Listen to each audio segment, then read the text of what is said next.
Okay, so we will go for false method. We will take a flask. Okay, we will add some glass beads, and then after we will add two reagents.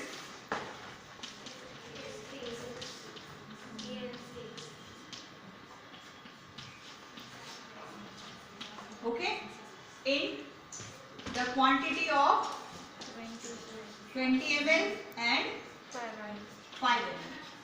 It is properly mixed, and then after burner is lighted on. Okay.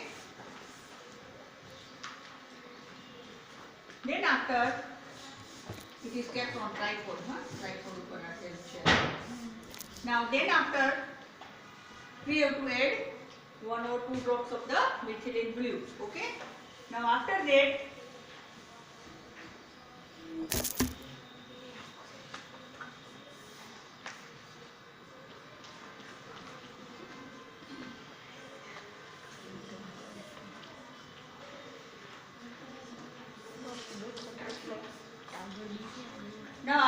it will boil.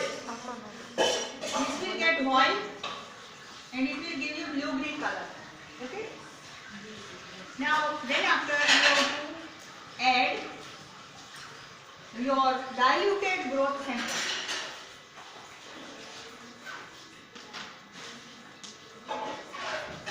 With the help of 0.1 ml pipette. Because this will give you pilot reading. This will give you pilot reading. Okay? And after getting pilot, again you have to dilute your sample in such a way that you will go through 3 titration readings. Okay? So 3 titration readings will be taken, and then after you will go for calculation of Coles method. Okay? Now here, when you add this diluted growth dropwise with the help of 0.1 ml pipette, the coloration will end up to colorless solution. Now this particular colorless solution time is noted as end point. Okay? End point not in terms of time but in terms of the quantity of the diluted growth. Okay?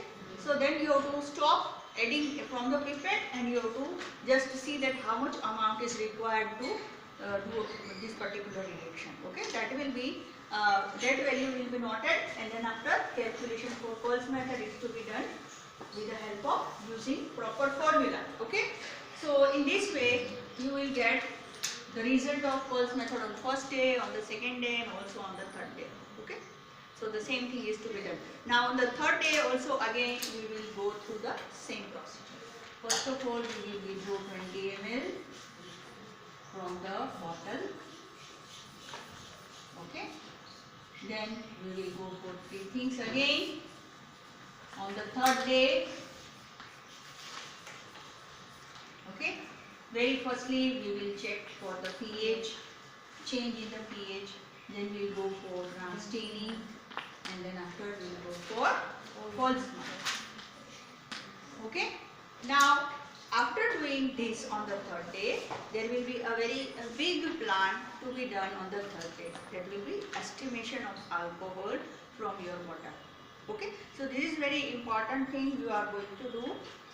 That is determination of alcohol produced by your fermentation water. Okay. So how it is to be done, we will see now. The alcohol estimation, that is called alcohol estimation. On the third day, we will go for alcohol estimation. Now just now we will try to understand that how alcohol can be separated from your fermentation broth. Okay. So very firstly, the broth is to be taken in definite quantity. That will be exactly 100 ml broth. Okay, 100 ml broth is taken.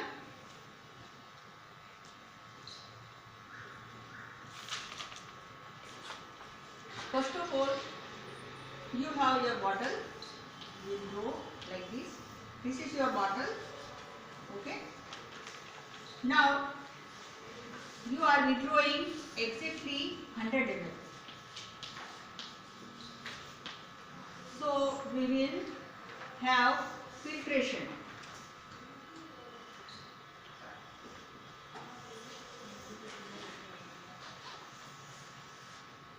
We will have filtration of this broth. Okay. So 100 ml is to be taken, and exactly here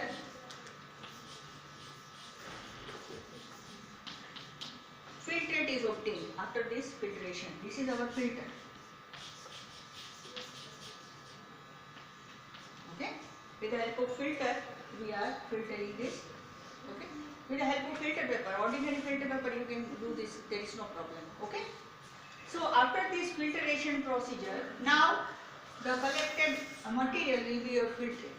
Now this filtrate is to be pre-treated before we go for alcohol estimation. Okay. So now how this filtrate is to be treated. So that we will see now. 25% of zinc sulfate is prepared. 25% of zinc sulfate solution is prepared. Okay, and from this 6 ml quantity is taken. Okay, 6 ml quantity is added in 100 ml of our filtrate. Okay, so now what will happen? The proteins will get precipitated. Okay, the proteins which are found in the broth will get precipitated out, and you will have the clear broth. Clear broth will be found at the end of the procedure. Okay, here precipitation of proteins will take place.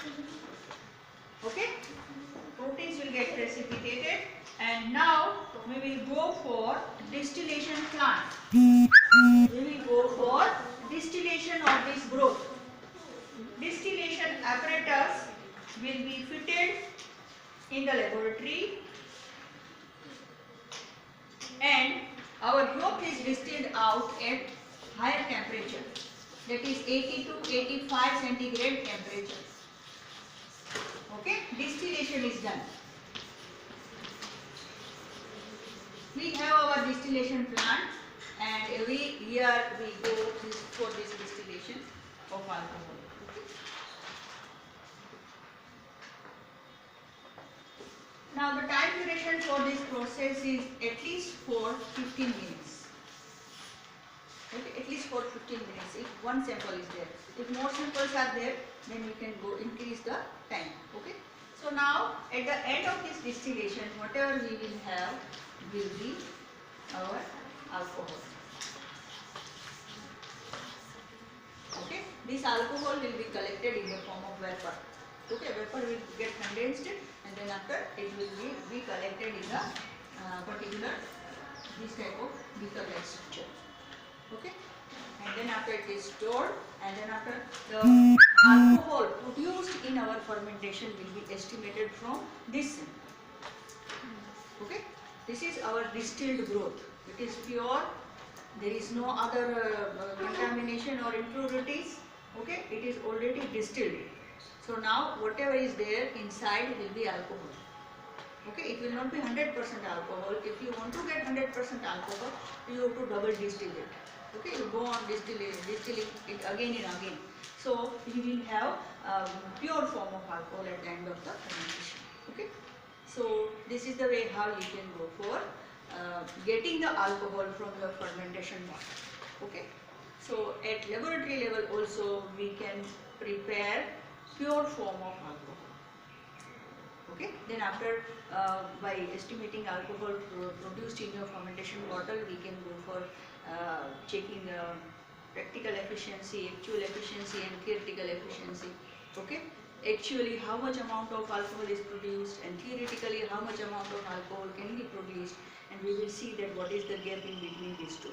Okay, so this is really very interesting practical, and next time we will go for alcohol estimation. Okay, thank you.